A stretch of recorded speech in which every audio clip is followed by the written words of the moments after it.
예, 다음 행선지는 잠시 후 5시부터 대규모 원탁 토론이 열리는 광화문 광장이었습니다. 예, 계속해서 세 분과 이야기를 나눠보겠습니다. 이 박원순 시장 정말 바쁘네요. 네, 그 아세안 특사를 갔다가 돌아온 지 채 하루도 안 돼서 네. 대규모 원탁 토론 회의를 한다고 그러는데 이게 도대체 어떤 행사입니까? 일단 주제와 원탁 이게 둘 다 지금 문재인 정부랑 굉장히 코드가 잘 맞는 것 네. 같습니다. 미세먼지를 주제로 어떻게 해결할 수 있는지 지금 광화문 광장에 테이블이 쫙 깔렸고 한 3,000명 바로 정도. 저 화면이군요. 네, 그렇습니다. 그래서 이제 10명씩 한 조를 이뤄서 서울 그 미세먼지 해결 어떻게 할 것인가 이렇게 의견을 주고받는다고 하는데 문 대통령도 요즘 부쩍 원탁에서 주로 식사를 하고 회의를 하잖아요. 네. 원탁에 앉아서 서울 시민들이 의견을 나누고요. 5시부터 7시까지 2시간 동안 진행이 되고 또 방송인 김재동 씨가 사회를 보면서 이 미세먼지에 대해서 얘기를 나누는데 미세먼지는 사실 그 문 대통령이 대선 경선, 그 대선 때도 문재인 1번가 만들면서 제1호 공약으로 가장 인기 많았던 것이 또 미세먼지 공약이었거든요. 그러니까 여러 가지 좀 의미가 있는 행사라고 할 수 있겠습니다. 네. 그러니까 시민들이 저렇게 열린 공간에 모여서 자유롭게 토론도 하고 이게 뭐 정책으로 이어지면 이제 뭐 좋은 거긴 하지만 이게 보면 이제 3,000명이 원탁 뭐 300개 나눠서 앉아서 토론을 한다는 거 아니에요? 일각에서는 이거 좀 너무 보여주기 위한 좀 그런 퍼포먼스가 아니냐 이렇게 좀 지적하시는 분들도 있더라고요. 양면이 다 있는 것 같아요. 그러니까 일종의 약간 이제 직접 민주주의적인 어떤 그런 그 광장 민주적인 어떤 요소들이 있는 거죠. 그러니까 국민들의 정책에 대한 욕구, 그 다음에 제안, 각종 아이디어들이 이제 쏟아져 나오고, 근데 그걸 수렴해서 시정을 펼치고 국정을 펼친다는 건 굉장히 또 의미 있는 거 아니겠습니까? 근데 광장의 민심이라고 하는 것은 사실은 또 위험한 요소도 남겨 있습니다. 그러니까 뭐냐면 이것이 민심을 반영하는 측면도 있지만 광장이 집단으로 조직화되고 그것이 폭주할 경우에는 상당히 많은 문제들을 야기하거든요. 그래서 근대민주주의는 기본적으로 직접민주주의가 아닌 간접민주주의, 대의제를 채택하고 있는 거고 결국은 대통령과 국회를 중심으로 끌고 갈 수밖에 없는 거 아니겠습니까? 국민이 뽑은 대통령, 국민이 뽑은 국회의원들을 중심으로 해서 뭔가 정돈되고 질서 있게 문제를 해결하는 방법을 찾지 않고 광장에서 모든 문제를 해결하려고 한다면 많은 문제들이 야기 된다고. 그리고 민심이라고 하는 건 조변 섞게 하기 마련인 거거든요. 그러니까 그 민심에 따라서 정책이 춤을 춘다면 국정의 안정성은 또 어떻게 되겠습니까? 이제 그런 문제들을 종합적으로 봐서 결국은 직접 민주주의적인 어떤 요소들, 그 장점들을 보완을 하되 기본 축은 대통령과 국회, 그 다음에 정상적인 어떤 시장이라든지 뽑혀져 있는 어떤 이 대의제 기구를 통해서 국정이 이루어질 수 있도록 그렇게 가야 된다 이렇게 생각합니다. 네. 이게 저 미세먼지 회의뿐만이 아니라 저 행사가 끝나고 나면 7시부터 또 광화문 1번가라는 정책 토론회가 또 열리고 있어요. 네. 이 촛불 집회 때부터 이 광장의 의미가 좀 달라진 것 같습니다. 일단 이제 아무래도 국민들의 정치 참여 욕구, 또 이런 정책의 참여 욕구가 많은 것을 이런 형식을 통해서 좀 해소를 시켜주겠다. 뭐 이런 측면이 있는 것 같은데 저는 이런 면에서는 긍정적이라 봅니다. 왜냐하면 이제 우리 국민들이 예전과 달리 이제 상당히 정치 참여 욕구가 많아졌지 않습니까? 네. 지난 촛불 시위 같은 것도 보면.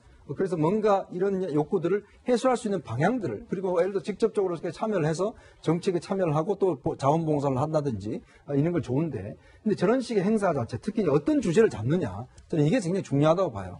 지금 보면 오늘은 특히 이제 이 원탁회의 같은 경우는 미세먼지이지 않습니까? 근데 미세먼지 같은 경우는 이거는 굉장히 과학적인 문제거든요. 한편 미세먼지의 원인과 어떤 줄이는 방향 같은 경우는 공론을 모으는 문제는 아닌 것 같아요. 네. 이건 왜냐하면 철저히 원인이 있는 것이고 그 원인에 따라서 그 원인을 어떻게 해소할 것인가 이 대책이 나와 있는 것이지. 그러면 미세먼지를 줄이기 위한 시민의 행동은 어떻게 해야 될 것이냐 이런 데 이제 초점이 맞춰지겠죠. 아무래도 그런 캠페인성의 어떤 그런 주제지 않습니까? 그렇기 때문에 좀 주제 선정을 잘해야 된다는 것도 함께, 그다음에 지금 이제 청와대에서 하고 있는 정책 1번지 같은 경우도 여러 가지 방식을 통해서 이제 국민들의 정책을 제안을 받고 또 이거에 대해서 이제 브리핑, 이거에 대해서 이제 피드백을 하고 이런 것들은 상당히 좋은 면이 있지만 또 이것이 너무 줄을 이뤄서는 안 될 것이다. 네. 결국 아까도 말씀하셨지만은 정책에서 시민 참여 방안들은 상당히 많이 활성화할 필요는 있습니다. 그렇지만은 또 정책이라는 것은 또 엄격히 양쪽을 다 봐야 되는 측면들이 있거든요. 너무나 대중의 어떤 측면으로 가져가기에는, 왜냐, 복지 문제 같은 경우는 다 하면 좋죠. 다 사람들한테 원하는 거 다 해주면 좋지만 예산의 문제가 있고 또 균형의 문제가 있는 것이기 때문에 그런 균형과 이런 것들을 적절하게 정부에서 해주는 역할, 이것도 상당히 중요한 것이라고 봅니다. 네.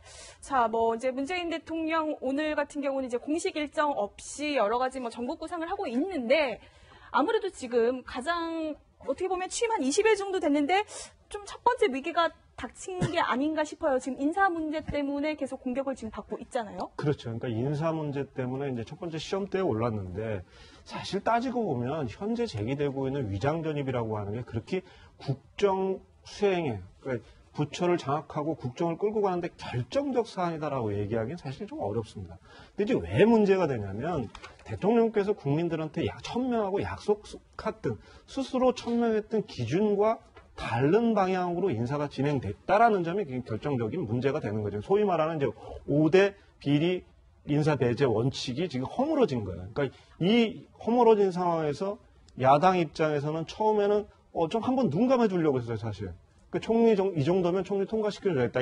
이런 정도였고 자유한국당 정도가 반대를 했고 바른당 같은 경우도 그 김용태 의원 같은 경우는 신상 문제는 일체 얘기하지 않겠다. 정책 질문만 하겠다. 딱 이렇게 했거든요. 근데 그 김상조 이 후보자의 이제 위장전입 문제가 나오고 그 앞에 얘기했던 이제 강경화 후보까지 다 해서 세 사람 다 세트로 이게 이제 문제가 되니까 이렇게 되면 국회가 대통령이 정한 원칙이 허물어졌는데 국회가 존재해야 될 이유가 뭐냐 이렇게 이제 방향이 선회되면서 그 상황이 좀 반전된 것 같아요. 그러니까 하여튼 주말 사이에 이 큰 가닥을 잡아야 되는 국면 아닌가 싶어요. 지금 방금 한우석 국장께서 문재인 대통령이 후보 시절에 얘기했던 5대 비리를 언급을 하셨는데 정말 어떤 말을 했는지 저희가 들어보겠습니다.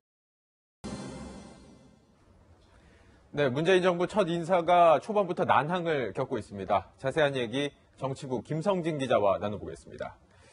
김 기자, 이 청와대가 어제 임종석 비서실장이 나서서 대국민 사과까지 했지만 야당은 오늘도 인사 문제로 비판을 계속하더라고요. 이거 쉽게 초기에 봉합이 안 되고 있네요. 네, 그렇습니다.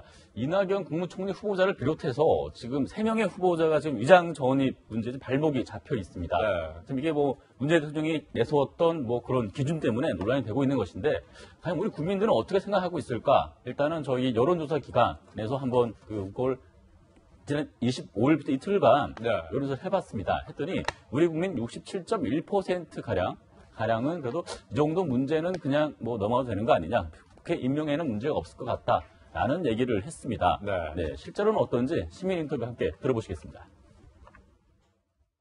위장전입 하신 거는 이제 문제가 안 된다고 생각하는데 거기 말이 바뀐 게 좀 문제가 되지 않을까 해서 저는 반대라고 생각합니다. 취하려고 하는 게 아니니까 그 정도의 문제로 결격을 따지거나 너무 심각하게 꼬임을 하는 것은 아니라고 생각을 합니다. 예, 그런가 하면 위장전입 외에도 후보자들의 재산 내역도 좀 궁금한데 특히나 강경화 후보 같은 경우에 눈에 띄는 부분이 있다고요? 네, 그렇습니다.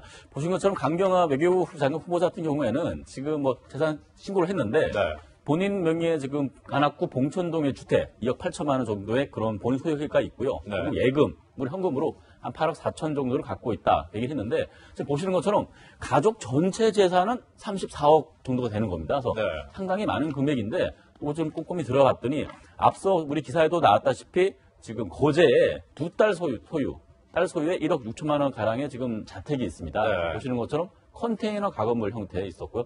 이 부분이 지금 증여세 논란이 두어졌던 바로 그러니까 그 주택입니다. 이 주택을 증여를 하는 과정에서 내야 될 세금을 이제 내지 않았다. 뒤늦게 냈다는 것으로 그래서 논란이 그렇게 되는 했던 거죠. 얘기고요. 자, 다음에 또 눈에 띄는 또 그런 이색 재산들이 있습니다. 어떤 것이 있냐 봤더니 이 예산들은 모두 뭐 강경화 후보자 소유가 아니고 배우자인 저 일본 연세대 교수, 명예 교수의 소유인데 요트가 한 척이 있고요. 그리고 수상 오토바이 한 대, 특이한 점이 또 일반 오토바이가 4대가 있습니다. 그래서 배우자인 이일병 교수를 비롯해서 두 딸이 또 2대씩 그런 식으로 해서 오토바이를 갖고 있는데 나름대로 이렇게 여러 가지 여가 활동을 즐기기 위한 이런 눈에 띄는 그런 재산들도 이번에 확인이 됐습니다.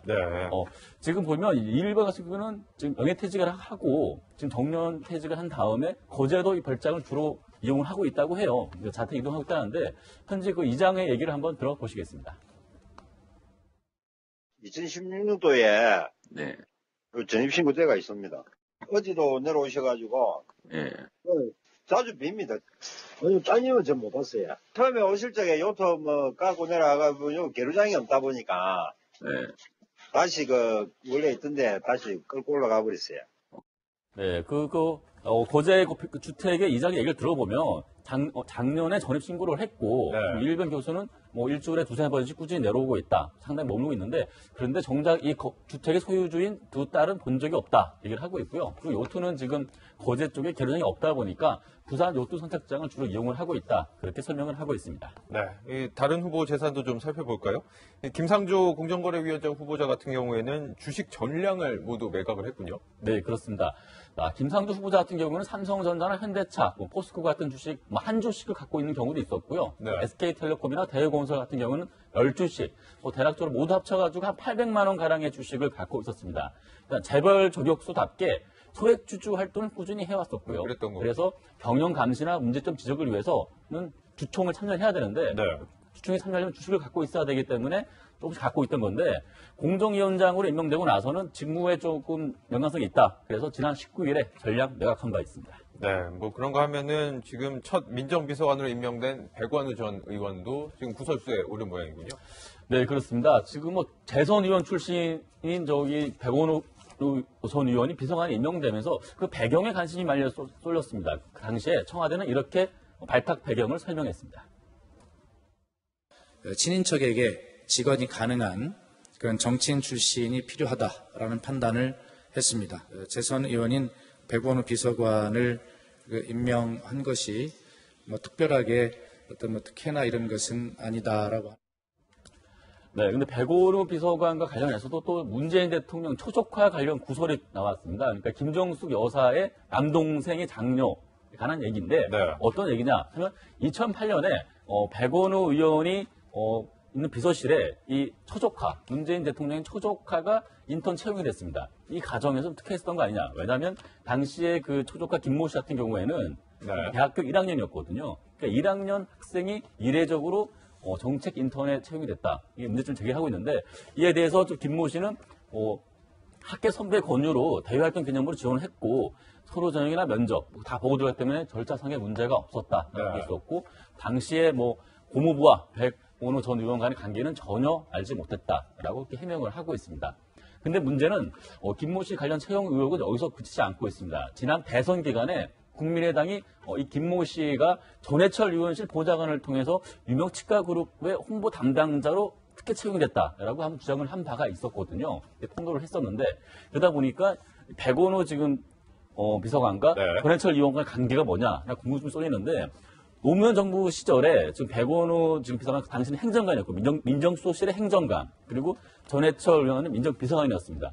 물론 두 사람이 근무한 시간은 다르지만 이게 상관이 바로 문재인 당시 민정수석이었거든요. 그러다 보니까 친인척 비리를 관리해야 될 민정수석실에서 오히려 친인척을 챙겨준 거 아니냐 그런 의혹이 나오고 있는데 보다 명확한 사실관계는 조금 더 확인을 해서 드러날 필요가 있을 것 같습니다.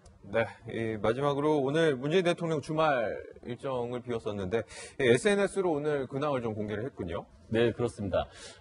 최근에 소통을 많이 강조하고 있는 문재인 대통령인데 지금 반려동물 관련해서 사진을 한 장 공개를 했습니다. 보시는 것처럼 찡찡이, 흔히 얘기해서 퍼스트캣이라 그러는데 고양이죠. 그래서 문재인 대통령이 키우는 고양이와 함께 지금 자택에 살짝 엿볼 수 있는 그런 그림이 나오고 있는데 그래서 찡찡이가 지금 들어와 있고요. 그러면서 얘기했던 게 양산집에 있던 풍산개 마루를 지난 25일에 들어서 이제 마루가 공식적으로 이제 퍼스독이 됐다. 이렇게 좀 설명을 하고 있습니다. 그리고 이런 여러 가지 소통하는 과정에서 본인의 그런 사람 사는 모습, 청와대를 구중궁굴이 아니라 사람 사는 모습으로 계속 소통을 하겠다라는 의지를 보여주고 있는 면에서는 많은 좀 의미가 있는 것 같습니다. 네, 정치부 김성진 기자였습니다. 잘 들었습니다.